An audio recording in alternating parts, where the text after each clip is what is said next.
तो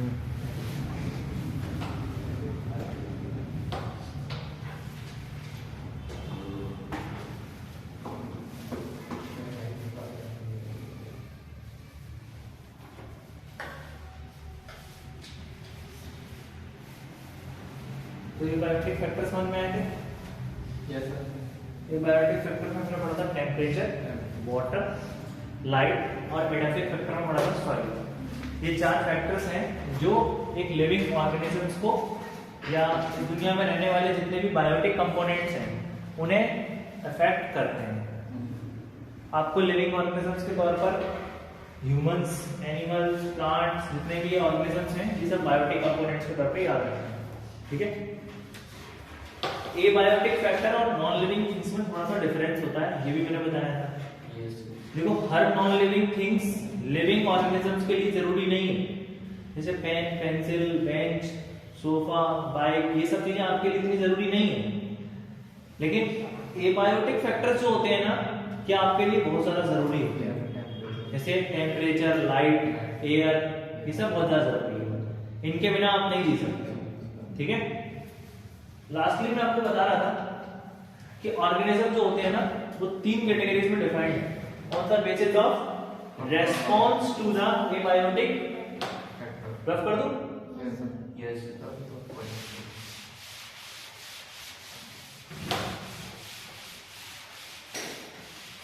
रेस्पॉन्स के बेसिस पर जो एबायोटिक फैक्टर्स हैं वो एबायोटिक फैक्टर्स को रिस्पॉन्स देने के बेसिस पर ऑर्गेनिजम्स को मैंने तीन कैटेगरीज में बांटा।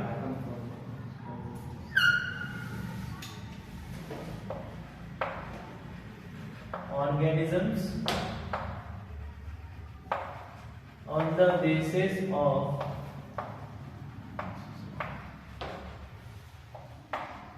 response to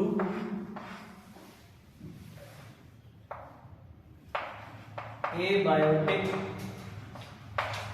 factors। Abiotic factors को रिस्पॉन्स देने के बेसिस पर हमने ऑर्गेनिजम्स को अलग अलग कैटेगरी में बांट दिया है। सबसे पहले आते हैं कॉन्फॉर्मर्स। क्या आते हैं? कॉन्फॉर्मर्स बताना मुझे क्या थे?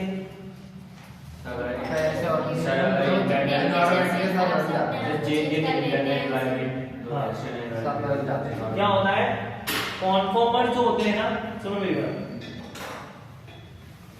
सबसे इंपॉर्टेंट पार्ट ये है, they do not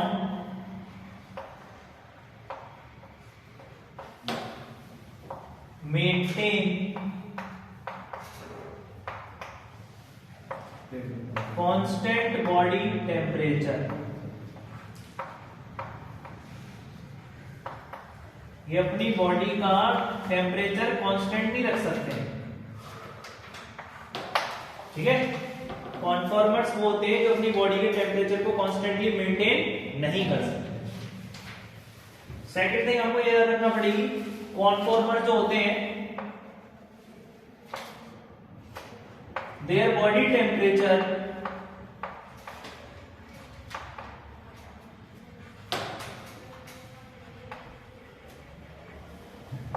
largely influenced by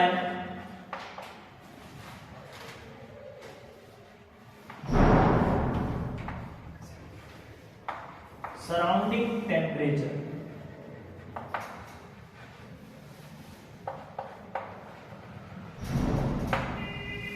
मतलब कॉन्फॉर्मर्स जो होते हैं ना, इनकी बॉडी का टेम्परेचर उनके आसपास के टेम्परेचर के हिसाब से बदलता है। जैसे अगर मैं एक ग्राफ ड्रॉ करूं, एक तरफ मैं टेम्परेचर लिखूं इंटरनल या एक्सटर्नल, और दूसरी तरफ लिख दूं इंटरनल बॉडी टेम्परेचर।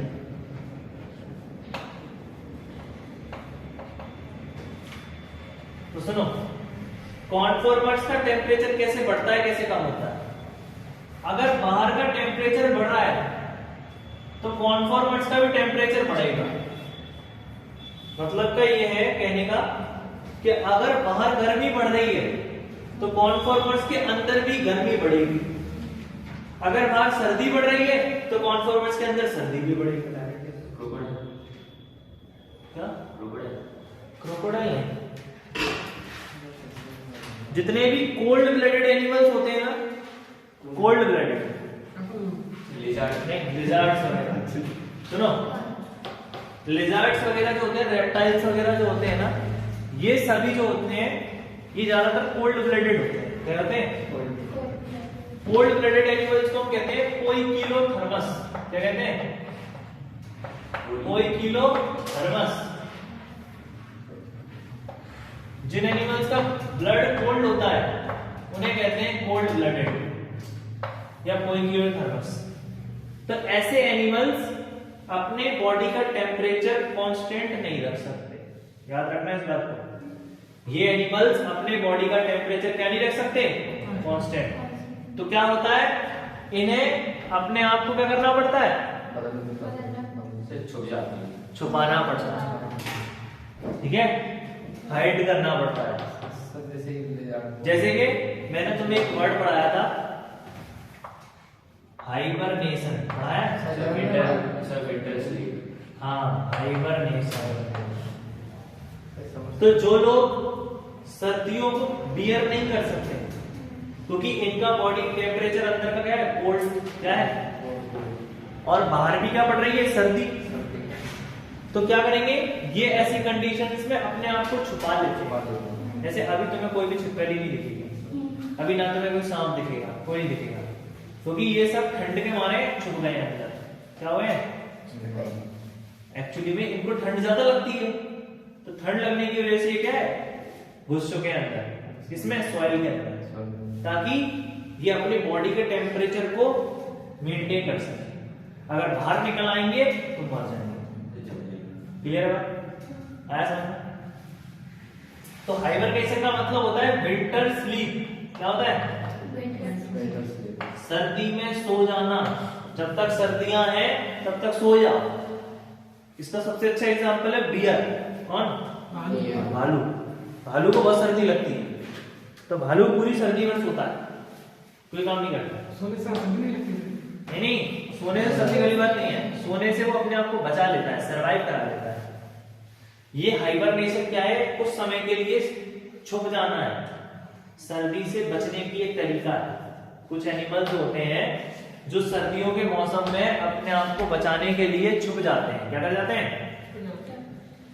देखो, कुछ लोग ऐसे होते हैं जो खराब परिस्थिति को देखकर भाग जाते हैं। कुछ लोग ऐसे होते हैं जो खराब परिस्थिति में अपने आप को छुपा लेते हैं।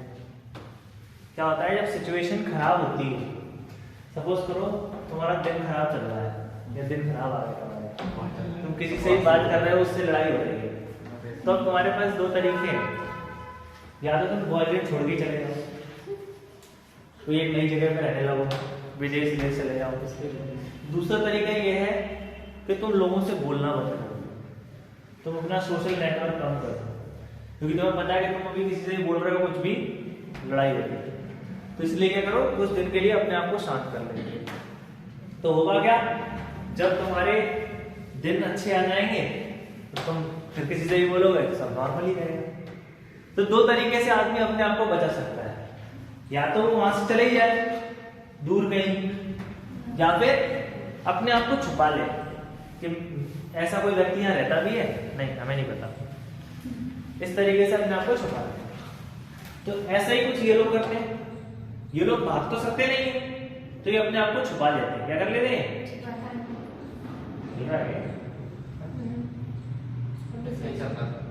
इससे पहले हिल गया था? Yes sir. अब सही?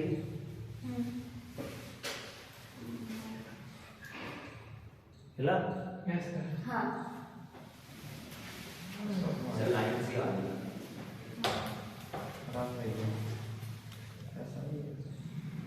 हिल क्यों रहा है भाई?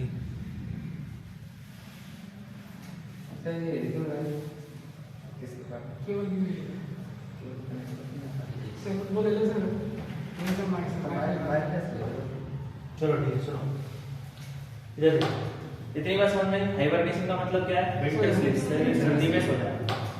अब दूसरे जो कैटेगरी आती है इसमें, वो आती है रेगुलेटर्स की। किसकी आती है? अब रेगुलेटर्स वो ऑर्गेनिजम्स होते हैं कम का भी जो मेंटेन कर सकते हैं अपने बॉडी के टेम्परेचर को। They can able to maintain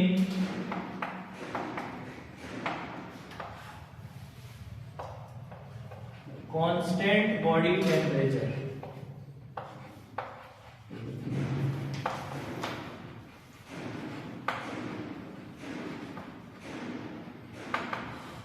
ठीक है, तो जो बॉडी टेम्परेचर को मेंटेन कर सकते हैं उन्हें हम क्या कहते हैं? रेगुलेटर्स। जो नहीं कर सकते हैं वो कन्फर्मर्स। मतलब सराउंडिंग का टेम्परेचर कैसा भी हो, ये अपनी बॉडी के टेम्परेचर को मेंटेन कर लेते हैं। They do not influence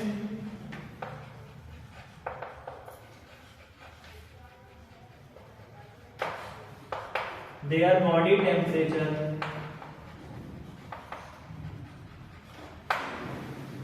by surrounding temperature. मतलब ये सराउंडिंग के टेम्परेचर की मदद से अपने बॉडी के टेम्परेचर को बदलते नहीं। सुनना ध्यान से। अब क्या करते हैं ये लोग, ये समझे। अगर विंटर्स हो, क्या हो? विंटर्स, तो ऐसे ऑर्गेनिजम्स अपनी बॉडी को कॉन्ट्रैक्ट कर लेते हैं। क्या कर लेते हैं? जैसे भी सर्दियां चल रही हैं तो तुम लोग अपने आप को ऐसे करके चलते हैं, चलते हैं। कुछ लोग पीछे हाथ करके चलेंगे, ओ भैया क्या है, चलते चलते ही नहीं चलते। क्यों? क्योंकि हम अपनी बॉडी के सरफेस एरिया को कम से कम करना चाहते हैं। हाँ, क्योंकि जितना सरफेस एरिया हमारी बॉडी का कम होगा उतनी ही कम हीट हमारी बॉडी से बाहर जाएगी। क्लियर है? मतलब विंटर में हम अपने आप को क्या कर लेते हैं? कॉन्ट्रैक्ट। क्या कर लेते हैं? देखो विंटर्स में जब भी तुम ब्लैंकेट कवर करते हो अपनी बॉडी में या रजाई, तो तुम पूरी तरीके से कवर कर लेते हो इस तरीके से, ताकि कहीं से भी एक कोना ना निकल जाए। क्यों? क्योंकि सरफेस एरिया जितना कम रहेगा बॉडी का उतना ही कम क्या होगा? Heat loss. तो minimum surface area, minimum heat loss. कम से कम क्या होगा? Heat loss. वहीं अगर रेगुलेटर्स गर्मी में, समर्स में, तो ये अपने आप को रिलैक्स कर देते हैं। क्या कर देते हैं? मतलब ये अपनी बॉडी को ओपन कर देते हैं, खोल देते हैं चारों तरफ से। और रिलैक्सेशन के दौरान सरफेस एरिया क्या हो जाता है? बढ़ जाता है। Surface area increases. अब देखो बाहर भी हीट है, तो हमें अपनी बॉडी के अंदर की हीट को बचाना है कि निकालना है? निकालना है। बाहर पहले से गर्मी है तो और हीट निकालो ना अपनी बॉडी से। गर्मी की जरूरत ही नहीं है, पहले से बाहर इतनी हीट है, तो क्या करना पड़ेगा? हीट लॉस ज्यादा करना पड़ेगा। क्या करना पड़ेगा? फिर हीट लॉस के साथ साथ हम लोग क्या करते हैं? स्वेटिंग भी करते हैं। क्या करते हैं? समर्स में हम लोग क्या करते हैं? स्वेटिंग। क्या करेंगे यार? तो हम क्या करते हैं? स्वेटिंग। गर्मियों में क्या करते हैं? पसीना निकालते हैं। और पसीने की वजह से क्या होता है? इवापोरेशन। क्या होता है? आपकी बॉडी से जो पसीना निकलता है वो सूख जाता है, ऐसा नो। और जब पसीना सूखता है तो उस जगह पर कूलिंग इफेक्ट आता है। क्या आता है? ठंडक लगती है उस जगह पर। मतलब जब तुम पसीने में हो और जाके कूलर के सामने खड़े हो जाना, ठंडक लगेगी, बहुत अच्छी चीज है कि नहीं? क्योंकि जब भी पसीना सूखता है ना उस जगह पर ठंडक हो जाती है। ऐसा समझ। तो रेगुलेटर कौन है? जो अपनी बॉडी के टेम्परेचर को कांस्टेंट रखते हैं, बदलने नहीं देते। जैसे ह्यूमंस, हम लोग सभी मैमल, जितने भी मैमल है ना वो सब रेगुलेटर होते हैं। तुम्हें पता है बर्ड्स भी मैमल होते हैं। Yes sir. कौन से बर्ड्स मैमल होते हैं? तो सर स्पैरो। जो अंडे नहीं देते सर, बच्चे नहीं देते। कौन से बर्ड्स मैमल होते हैं पता है? सर बीवी बोनस बर्ड्स की। बर्ड्स में कौन एक है मैमल बताओ? Sir pigeon. बैट, चमगादड़। ठीक है, चमगादड़ एक मैमल है। Yes sir. ठीक है, हालांकि बर्ड्स भी रेगुलेटरी हैं, लेकिन बर्ड्स सारे मैमल नहीं होते हैं। बर्ड में एक ही बर्ड है जो मैमल होता है, वो चमगादड़, बैट्स। ठीक है, तो ह्यूमंस हुए, बर्ड्स हुए, हम सब लोग अपनी बॉडी के टेम्परेचर को क्या कर सकते हैं? रेगुलेट। लेकिन कॉन्फॉर्मर्स अपने टेम्परेचर को रेगुलेट नहीं कर सकते हैं। तो अगर हम इनके लिए ग्राफ बनाएंगे, तो अगर हम एक्सटर्नल टेम्परेचर रखें नीचे, सर ग्राफ आता सर क्या करना सर? हाँ बिल्कुल आ सकता है। इंटरनल टेम्परेचर रखें यहाँ पे, तो सुनो, इंटरनल टेम्परेचर तो कांस्टेंट है, जो कितना है 37 डिग्री सेल्सियस हमारा, हाँ के ना। अब एक्सटर्नल चाहे कितना भी बढ़ता है, मूवमेंट कितना ही रहेगा। इंटरनल नहीं बदलने वाला। ठीक है, आया समझ में? कोई दिक्कत? ये बात समझ में आई? विंटर में हम अपनी बॉडी को कम कर लेते हैं, समर में अपनी बॉडी को खोल लेते हैं। अच्छा, इससे एक चीज और समझना, जो लोग ठंडी प्लेसेस पे रहते हैं, गर्म जगहों पे, वो ठंडी जगहों पे, वहां के लोगों की हाइट थोड़ी छोटी होती है। सॉरी, वहां की लोगों की हाइट थोड़ी सी लंबी होती है। नहीं सर कम। छोटी होती है। सर छोटी होती है। छोटी छोटी सर आपने पहले ही बताया था। नहीं नहीं, छोटी नहीं होगी, बड़ा होता है। बड़ा होता है इसमें। सर आपने कक्षा 11 में बताया था। देखो इसमें बड़ा, इसमें बड़ा। जो सर ये वाले सबसे बड़ा है। नहीं ना गर्मी लगती है। अरे इसमें सुनो तो, इसमें हीट लॉस और heat gain is a function of surface area. देखो सेकंड पेज पे पढ़ो, जल्दी पढ़ो। कौन सा? सेकंड पेज जो लिखा है ना, सेकंड नंबर। कॉन्फॉर्मर्स के नीचे पढ़ना। कॉन्फॉर्मर्स के नीचे पढ़ो, हीट लॉस और heat gain is a function of surface area. Heat loss कितना होगा और हीट गेन कितना होगा, ये सरफेस एरिया पर डिपेंड करता है।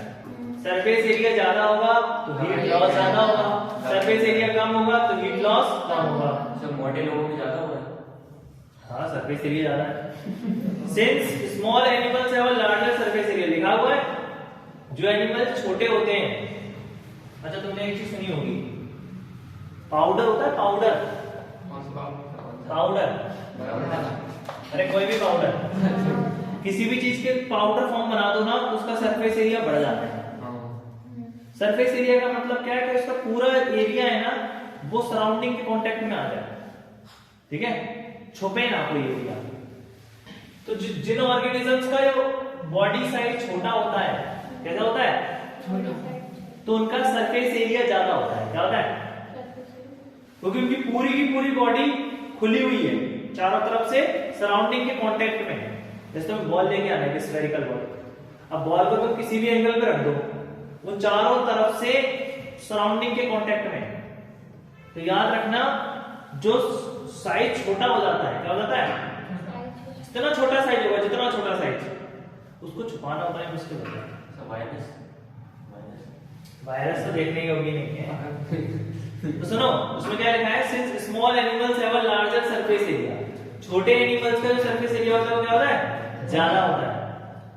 सरफेस एरिया तुम समझ ही रहे हो, सरफेस एरिया का मतलब क्या है? ये सर हाँ, ये सरफेस एरिया। देखो ये नहीं बॉडी देखें। देखो मेरी बात सुनो, सपोज करो ये, अब मुझे अगर इसे छुपाना हो तो मैं इसको छुपा सकता हूँ, ऐसे ऐसे टूट जाएगा।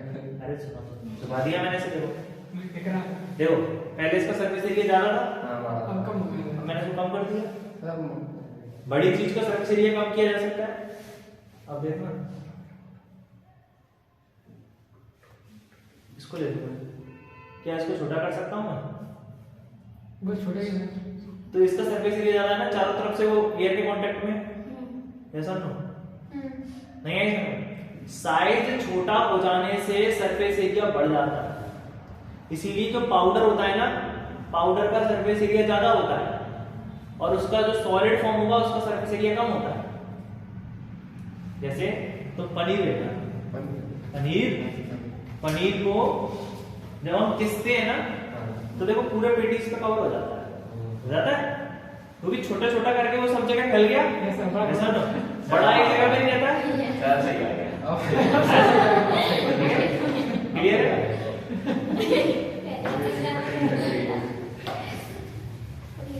अब सुनो, अरे इधर देखो, तो इसमें आगे क्या लिखा हुआ है, related to their volume they tend to lose body heat very fast when it is cold outside. क्या लिखा हुआ है, जो छोटे लोग होते हैं वो जल्दी हीट का लॉस कर देते हैं जब बाहर ठंडक होती है। पढ़ो सेकंड लाइन को पढ़ो ना। सेकंड लाइन में लिखा दे टेंड टू लूज, लिखा है कि नहीं? हाँ, they tend to lose heat very fast when it is cold outside. जब बाहर ठंड ज्यादा होती है तो छोटे कद के लोग जल्दी हीट को लॉस कर देते हैं। ठीक है? Then they have to expend much energy to generate body heat through metabolism। तो इनको क्या है, हीट वापस से अपनी बॉडी में हीट डेवलप करने के लिए बहुत ज्यादा मेटाबॉलिज्म करना पड़ेगा। मेटाबॉलिज्म मतलब खाना बहुत पड़ेगा, फिर ब्रेक डाउन करना पड़ेगा, बहुत सारी एनर्जी चाहिए, तब जो अपनी हीट को कंडक्ट कर पाएंगे। तो जो सर्दी वाले इलाके में जो छोटे कद के लोग होंगे ना, वो खाना बहुत खाएंगे। This is the main reason why very small animals are rarely found in polar regions। देखो वहां पे क्या लिखा हुआ है, यही वो कारण है कि पोलर रीजन जो होते हैं ना, जहां पे ठंडक बहुत होती है, उन जगहों में छोटे लोग नहीं मिलते हैं, बहुत कम मिलते हैं। कोई भी ऑर्गेनिज्म छोटा ज्यादा खाना खाने से मिलता नहीं। उनका हीट लॉस, सुनो, उनमें हीट लॉस बहुत ज्यादा होता है। छोटे ऐसा क्वेश्चन आ सकता है पेपर में कि why there is no small organisms found in polar region। polar region में छोटे ऑर्गेनिज्म क्यों नहीं मिलते हैं? then you have to answer that we know that heat loss is inversely proportional to surface area। अगर surface area कम हो जाएगा तो हीट लॉस ज्यादा हो जाएगा। अगला वर्ड लिखा हुआ है वहां पे माइग्रेट। क्या होगा? तो मैंने तुम्हें पढ़ाया था, मैंने बताया ना, ए बायो, मैंने क्या बोला, एक और अगर परिस्थिति खराब है तुम्हारे आसपास तो तुम्हारे पास दो चॉइसेस होते हैं, या तो छुप जाओ या उस जगह को छोड़ के चले जाओ। तो देखो जो बर्ड होते हैं ना, बर्ड पक्षियों के पास तो पंख है, उन्हें जब भी दिमाग ऐसा लगता है ना कि दुनिया खराब है, छोड़ के चले जा रहे दूसरी तरफ। अरे भगवान ने तुम्हें भी पंख दिए होते तो तुम भी कह रहे थे मम्मी पापा दिमाग खराब करते थे, चलो यार चलो। अभी क्या तुम्हें पंख नहीं है तो तुम अरे यार पैसे खर्च होंगे। तो इम्पोर्टेंट ये रहता है ना, माइग्रेट का मतलब क्या है, जगह चेंज। हाँ, एक जगह को छोड़कर दूसरी जगह पर चले जाना, खाने की तलाश में, पानी की तलाश में, दाना पानी की तलाश में आप एक जगह को छोड़कर दूसरी जगह पर चले जाते हैं। इसे क्या कहते हैं? माइग्रेट। क्या कहते हैं? आज तुम ज्यादा अच्छे से पढ़ रहे हो शायद, इस क्लास में चल इस क्लास से कर रहे हैं, तुम शांति से बैठे हो। नहीं, उसमें क्या है, छोटा कमरा में बड़ा आवाज साउंड का ईगो नहीं, उसमें इसमें ज्यादा ईगो है भाई। देखो यार बड़ा अच्छा लग रहा है गानों में, इसके बाद उस समय तुम सोते से रहते हो, वो टाइम खराब होता है। तो टाइम खराब है, काम में समय खाना खा के आने में से आती है। अब सुनो मेरी बात सुन लो। बात माइग्रेट की बात सुनो। तो देखो, the organism move away from being from the stressful का मतलब होता है चिंता टेंशन होती है। नहीं, वहां पे टेंशन वाली कोई चीज नहीं, ऑर्गेनिज्म वो कहते हैं स्ट्रेसफुल कंडीशंस। वो कंडीशंस होती हैं जहां पे खाना पानी की दिक्कत होती है, उसे कहते हैं स्ट्रेसफुल कंडीशंस। कहते हैं स्ट्रेसफुल कंडीशंस। तो स्ट्रेसफुल कंडीशंस में जो भी हमें खाना पीने की जरूरत होती है, बेसिक रिक्वायरमेंट्स होती है, वो हमारी पूरी नहीं हो रही होती है, इसीलिए उन्हें स्ट्रेसफुल कंडीशंस कहते हैं। या फिर अनफेवरेबल, और ऑर्गेनिजम्स को जैसा चाहिए वैसा नहीं मिल रहा है। अब जैसे तुम्हें रहना है 25 डिग्री सेल्सियस में, टेम्परेचर हो जाता है माइनस का 25 डिग्री सेल्सियस, नहीं रह पाओगे वहां पे, भागोगे वहां से, नहीं मुझे नहीं रहना है। फिर habitat to more suitable habitat and return back when stressful period is over.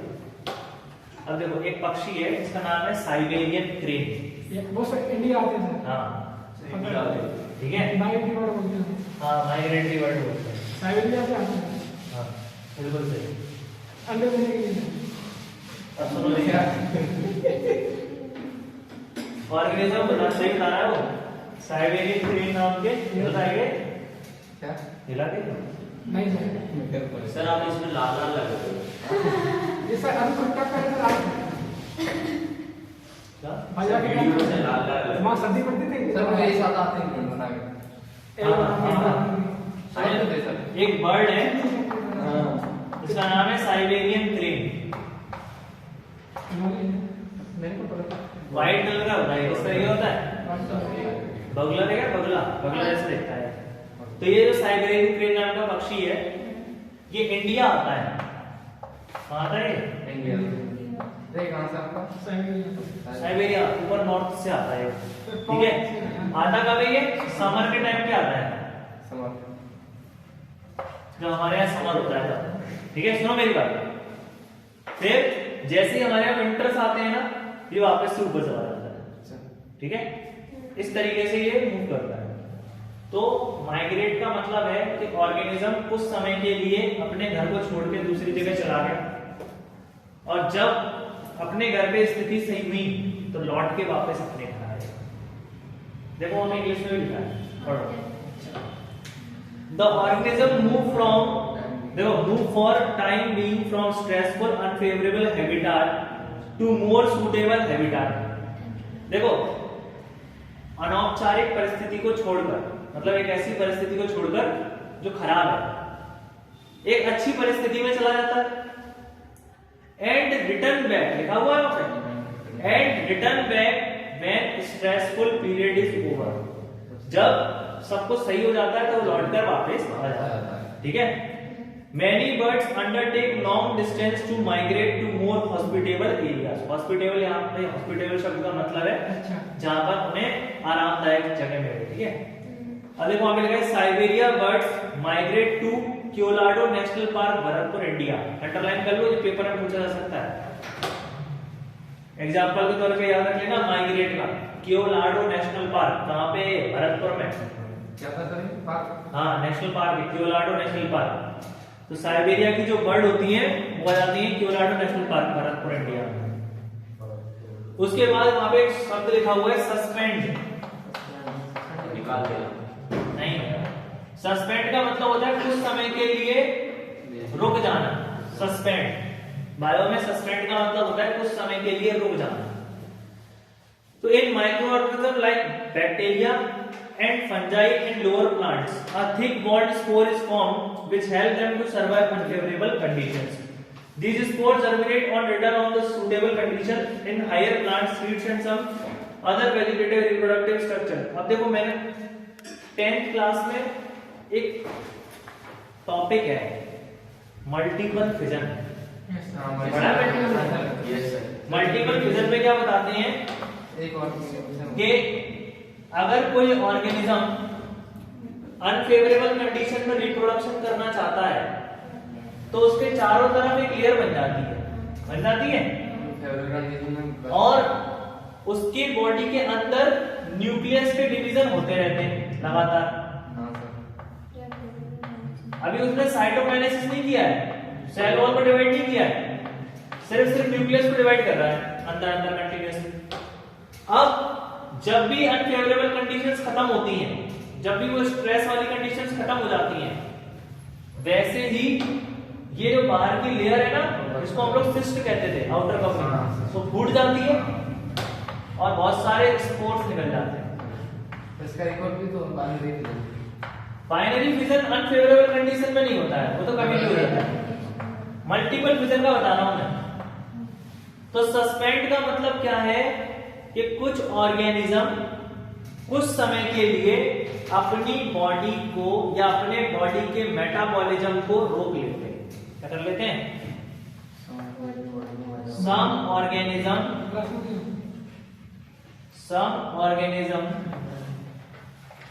undergo temporary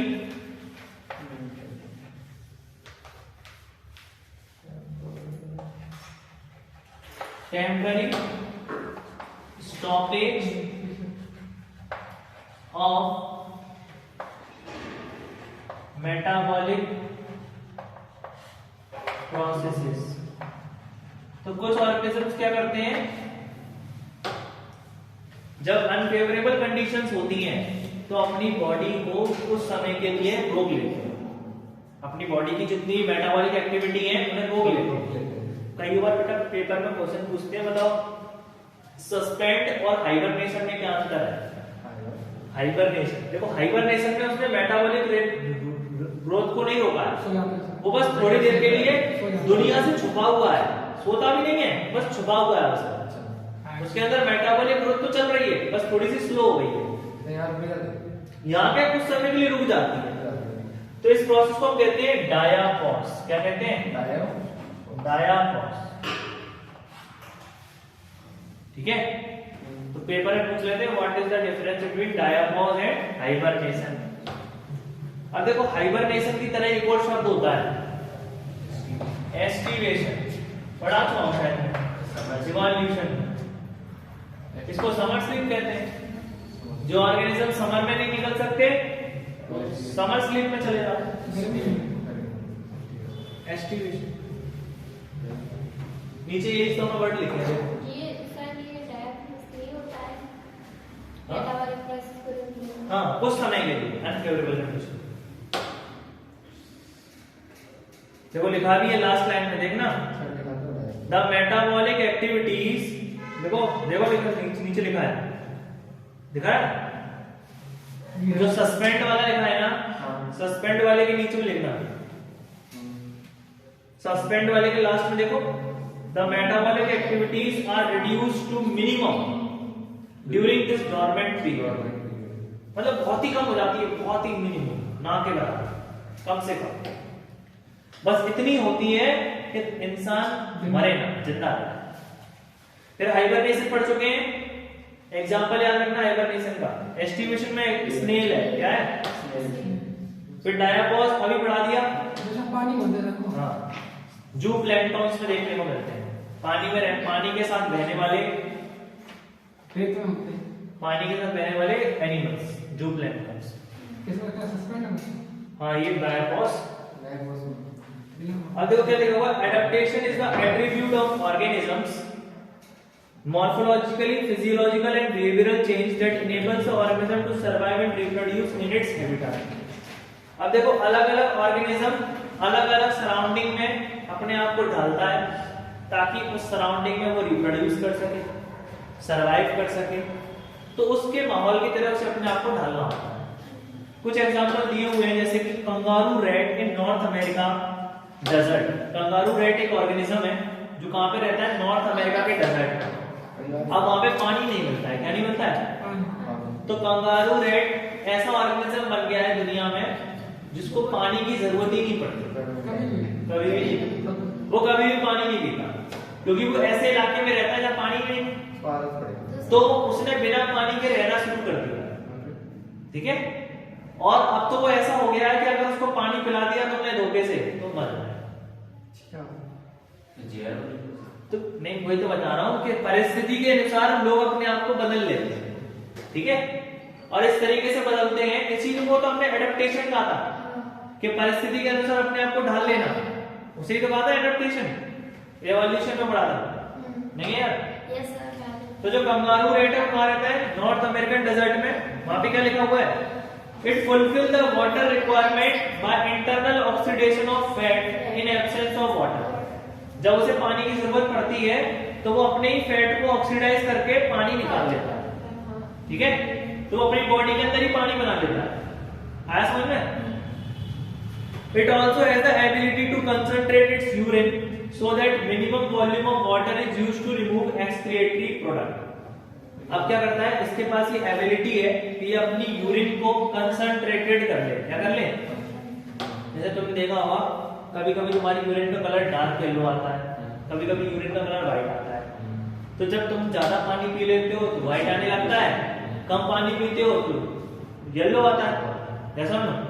तो जब तुम्हारी बॉडी के पास पानी कम होता है तो वो कम से कम पानी का लॉस करती है, जब पानी ज्यादा होता है तो ज्यादा पानी का लॉस करती है वो तुम्हारी बॉडी से। तो कंगारू रेट के पास तो बिल्कुल पानी नहीं है, तो इसीलिए वो अपनी यूरिन को हमेशा क्या करके रखता है, कंसंट्रेट, गाढ़ा करके रखता है, ठीक है। उसमें यूरिया ज्यादा रखता है, क्या रखता है, क्लियर है बात, ताकि उसकी बॉडी में से पानी का लॉस कम से कम, ठीक है। ऐसे ही कुछ अडेप्टेशन किसने ले रखे हैं, प्लांट्स ने ले रखे हैं। किसने ले रखे हैं? तो देखो जो प्लांट डेजर्ट एरिया में रहते हैं वहां पर भी पानी नहीं है, यस और नो। तो जो प्लांट के सेल होते हैं ना, जो प्लांट की मतलब प्लांट की आउटर मोस्ट लेयर को क्या कहते हैं, एपिडर्मिस, ठीक है। प्लांट की आउटर मोस्ट लेयर होती है एपिडर्मिस कहते हैं। प्लांट सेल की outermost layer cell wall है, ठीक है। ये पूरा प्लांट है, प्लांट के ऊपर लेयर कौन सी है, एपिडर्मिस। इस एपिडर्मिस के ऊपर एक मोटी सी लेयर चढ़ी होती है, इसका काम होता है क्या होता है, क्यूटिकल, इसे कहते हैं क्यूटिकल। ये वैक्सी लेयर होती है, कैसी होती है, चिपचिपी नहीं, मोम जैसी, सॉफ्ट। चिपचिपी का मतलब होता है स्टिकी। इसका कैसा नेचर होता है, वैक्सी नेचर। कैसा नेचर है, वैक्सी नेचर मतलब मोम जैसी, सॉफ्ट होती है। अब ये जितनी ज्यादा ये थिक होगी ना, उतना ही पानी का लॉस मिनिमम होगा। क्या होगा, water loss should be minimum. Aloe vera में देखो कितना कितना मोटा लेयर होता है, देखा ऊपर का कितना हार्ड होता है, ताकि एलोवेरा में से कम पानी का लॉस हो सके। आया समझ में? अगला लिखा हुआ है, mammals from colder climates have shorter ears and limbs to minimise heat loss, this is called Allen's rule. अच्छा याद रखना, जो मैमल ठंडे इलाकों में रहते हैं उनके कान भी छोटे होंगे, उनके हाथ भी छोटे होंगे, हाथ पैर, ताकि बॉडी में से कम हीट लॉस हो सके। यहाँ कंफ्यूज मत हो जाना, अभी मैंने क्या बताया, यही तो कंफ्यूजन है। हाँ देखो, उसमें मैंने पूरा सरफेस एरिया बोला है, क्या बोला है, इसमें मैंने क्या बोला है, सिर्फ कान और लिप्स, ठीक है। इस चीज का याद रखना। हाँ, जो ठंडी जगह में रहते हैं उनकी पूरी बॉडी तो बड़ी हो सकती है, लेकिन जो हाथ छोटे होंगे, कान छोटे होंगे। क्योंकि देखो ध्यान से देखो, पूरी बॉडी में लिम्स और ये कान, यही तो बॉडी से बिल्कुल अलग है। देखो बाकी सब अपनी जगह फिक्स है, नाक एक ही रहेगी, मुंह एक ही रहेगा, हाथ ही ऊपर नीचे ऐसे जा सकता है, कान जा सकते हैं, कान आगे पीछे हो सकते हैं, अलग ही तो है तुम्हारी बॉडी से, थोड़े बहुत आगे पीछे हो सकते हैं, ठीक है। हाँ सुनो ध्यान से, तो इसीलिए वो क्या कह रहे हैं कि ऐसे मैमल्स, कौन, और सबसे बड़ी बात, मैमल्स तो रेगुलेटर है, क्या है, तो वो तो अपने बॉडी को, ब्लड को चेंज कर ही सकते हैं। तो जितना छोटे हाथ होंगे ना, उतना जल्दी चेंज कर लेंगे, बड़े हाथ होंगे देर लगेगी, बॉडी को रेगुलेट करने में, ब्लड को सर्कुलेट करने में टाइम लगेगा ना। लंबे हाथ लंबे पैर, तो बॉडी सर्कुलेशन में टाइम नहीं लगेगा, समय लगेगा, तो गर्मी लेने में टाइम लगेगा। तो याद रखना, ये कंफ्यूज मत हो जाना। In polar sea aquatic mammals like seals have a thin layer of fat called blubber below their skin that act as an insulator and reduce loss of body heat. तो जो समुद्री, ऐसे समुद्र जहां पर बर्फ पड़ती है, पोलर सी, क्या बोल रहा है वो, तो पोलर सी में कुछ एक्वाटिक मैमल्स रहते हैं, जैसे कि सील, इनके पास क्या होता है, एक फैट ब्लबर होता है। क्या होता है, फैट ब्लबर, लिखा हुआ है, कुछ नहीं, स्किन के अंदर एक लेयर होती है, फैट की लेयर होती है। अब स्किन के अंदर एक फैट लेयर होती है, तो होता क्या है, जो बॉडी का हीट है वो बाहर नहीं जाता है। तो वहां पे लिखा भी तो है, below their skin act as an insulator, किसकी तरह काम करता है। अब insulator is the bad conductor of heat, yes और नो। तो जब ये हीट को बाहर जाने ही नहीं देगा, तो वहां के ऑर्गेनिज्म को रहने में कोई परेशानी नहीं है। ये जैकेट होती है, ये जैकेटों का मेन काम क्या है, सर्दी को रोकना नहीं होता है, क्या काम, तुम्हारी बॉडी की जो हीट है ना, उसे बाहर नहीं जाने देना, ठीक है। तो जितना अच्छा फर लगा होगा ना इसके अंदर, उतने अच्छे से वो हीट को रोक देगा। अब ये क्या इंसुलेटर है, क्या है, तो अगर तुम लोहे की जैकेट पहन लो तो तुम्हें ठंड लगेगी, ठंड बजा देना हो बस जाएगा। वजन है तो छोड़ो, ठंड लगेगी। सुनो ठीक है, इसके बाद देखो आगे। Altitude sickness is observed at higher altitude that includes symptoms like nausea, fatigue, heart palpitations due to less oxygen and atmospheric pressure. The person gradually acclimatize and stop experiencing altitude sickness. This type of the physiological adaptation. अब देखो, तुम अगर पहाड़ चढ़ते हो तो पहाड़ चढ़ोगे या तो उल्टी हो जाएगी, या तुम्हारी सांस फूल जाएगी, धड़कन तेज हो जाएगी, नाक से खूने लगेगा।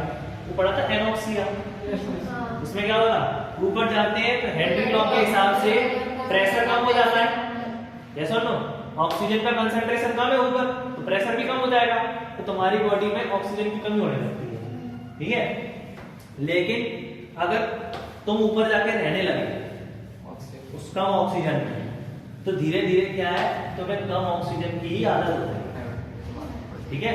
बट तुम्हें वहां पर ऊंचाई पर रहने पर कोई भी उल्टी या तुम्हारे कोई भी खून वगैरह नहीं निकलेगा, ठीक है। तो ये सब चीजें एडेप्टेशंस हैं, क्या है ये? कभी भी वो क्वेश्चन में पूछ सकता है, write some example of adaptations, तो कैसे कैसे ऑर्गेनिज्म ने अलग अलग जगहों के लिए अपने आप को एडेप्ट किया। ये तुम याद कर लेना सारी चीजें, इसमें कुछ भी नहीं है। फिर अगली बात लिखी हुई है पॉपुलेशन, नेक्स्ट स्टडी में नाम है पॉपुलेशन, देख लो।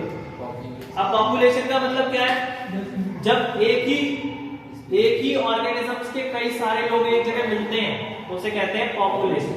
जैसे हम कहते हैं ह्यूमन पॉपुलेशन, कहते हैं कि ह्यूमन के जितने भी लोग होंगे वो सब इकट्ठे जहां पे रह रहे हैं उसे कहेंगे ह्यूमन पॉपुलेशन। टाइगर पॉपुलेशन, बहुत सारे टाइगर्स एक जगह पर, टाइगर पॉपुलेशन, ठीक है। पॉपुलेशन शब्द का मतलब होता है ग्रुप ऑफ सेम स्पीसीज, एक ही स्पीसीज का ग्रुप उसे कहते हैं पॉपुलेशन, ठीक है। एक जैसे लोगों का ग्रुप क्या कहता है, पॉपुलेशन। और कई सारी पॉपुलेशन को जब तुम जोड़ देते हो तो क्या होती है, कम्युनिटी, बायोटिक कम्युनिटी, ठीक है, याद रखो। अब देखो नीचे क्या लिखा हुआ है, पॉपुलेशन एट्रीब्यूट्स। अब पॉपुलेशन को चेंज करने के लिए कुछ एट्रीब्यूट्स होते हैं जो पॉपुलेशन को या तो बढ़ा देते हैं या पॉपुलेशन को कम कर देते हैं। तो इसमें 4 एट्रीब्यूट्स पढ़ेंगे हम, क्या पढ़ेंगे, 4 एट्रीब्यूट्स। क्या होता है बता रहा हूं, पॉपुलेशन एट्रीब्यूट्स मतलब ऐसे फैक्टर जो पॉपुलेशन को इंक्रीज या डिक्रीज कर सकते हैं, बस सिंपल सी बात है।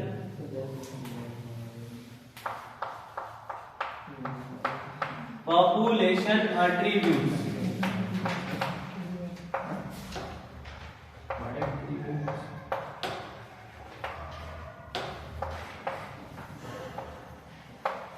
factors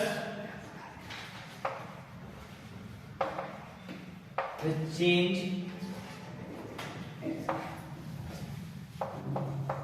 population density, जो पॉपुलेशन डेंसिटी को चेंज कर सकते हैं उन फैक्टर्स को कह रहे हैं पॉपुलेशन एट्रीब्यूट्स, ठीक है। अब ये 4 हैं, कौन कौन से हैं 4? एक होता है birth rate.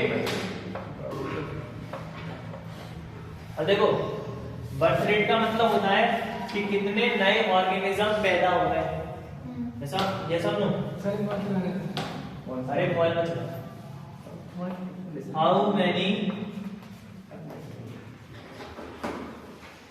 Individuals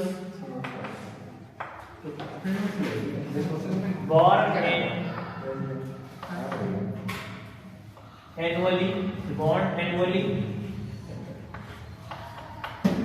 in a given population।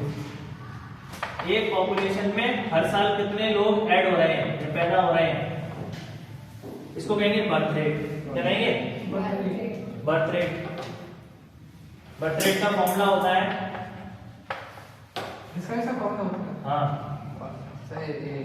Annually कितनी बर्थ हुई, पूरी साल में कितने लोग पैदा हुए, अपॉन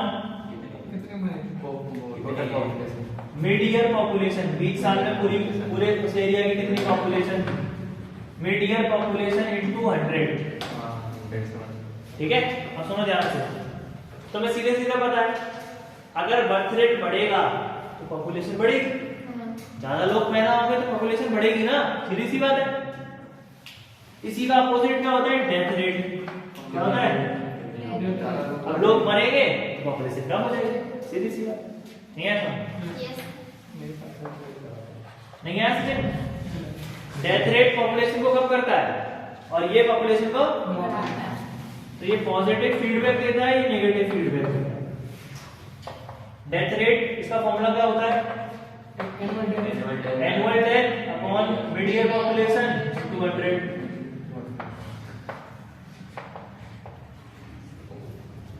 पढ़ लो सचिन, बड़े पानी में आ जाओ। आया समझ में? तो ये हो गया डेथ रेट। अब डेथ रेट क्या करता है, कितने लोग मर गए गिवन पॉपुलेशन में एक साल के अंदर, उसे कहते हैं डेथ रेट। इसके अलावा दो फैक्टर्स और होते हैं, उन दो फैक्टर्स को और पढ़ेंगे क्लास में, ठीक है? समझ में आया पूरा? अब वो दो फैक्टर्स क्या हैं? एक होता है इमाइग्रेशन, एक होता है इमाइग्रेशन। चीजें समझ लो तुम तो, इसमें इतना हो सके उतना। थर्ड फ्रैक्शन क्या है, देख लो इधर, इधर देख लो इधर पे। एक होता है इमाइग्रेशन, क्या होता है? हाँ, ई माइग्रेट, ई का मतलब क्या होता है, एग्जिट। इसे क्या होता है, एग्जिट। कितने लोग एक गिवन पॉपुलेशन को छोड़ के दूसरी पॉपुलेशन में चले गए। तो लोग जब छोड़ के चले, जैसे हमारे इंडिया में कई सारे लोगों को नौकरी मिल गई अमेरिका, तो लोग क्या है, हजारों लोग यहाँ से चले गए, तो यहाँ पे हजारों लोगों की पॉपुलेशन कम हो गई ना। तो ई माइग्रेशन का मतलब क्या है, नंबर ऑफ इंडिविजुअल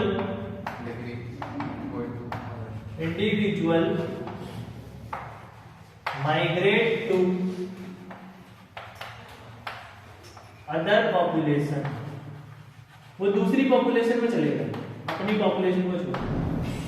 तो जब भी इमाइग्रेशन होगा ना तो पॉपुलेशन कम हो जाएगी। क्या हो जाएगी, मतलब हमारे यहाँ से लोग अगर छोड़ छोड़ के दूसरी जगह जाने लगेंगे तो हमारे देश की पॉपुलेशन क्या हो जाएगी।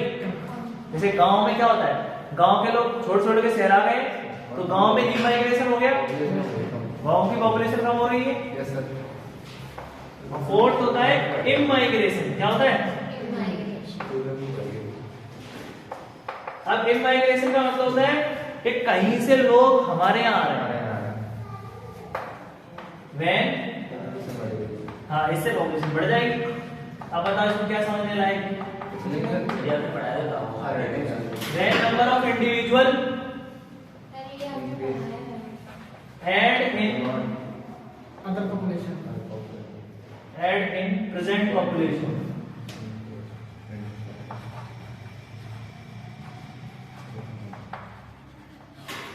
हमारी की अभी की जो पॉपुलेशन है उसमें लोग ऐड हो रहे हैं फ्रॉम अदर एरिया, कहीं बाहर से आ रहे हैं, तो इससे पॉजिटिव फीडबैक मिलता है।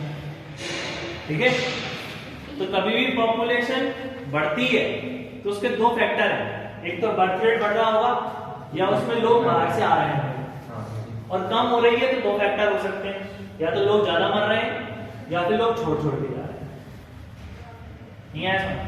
ऐसे हमारे शहरों में लोग बढ़ क्यों रहे हैं, लोग गांव छोड़ छोड़ के आ रहे हैं, इतने पैदा भी नहीं हो रहे हैं जितने लोग गांव छोड़ छोड़ के आ रहे हैं। ठीक है, आया समझ में पॉपुलेशन एट्रीब्यूट्स? कोई दिक्कत है इसमें? क्लियर, ऑल वेल, मिलते हैं next session. Thank you sir. कोई डाउट उनके नोट्स दे दो दिए हमारे से मुक्त है। इसमें तो दो सर वो टॉपिक बन के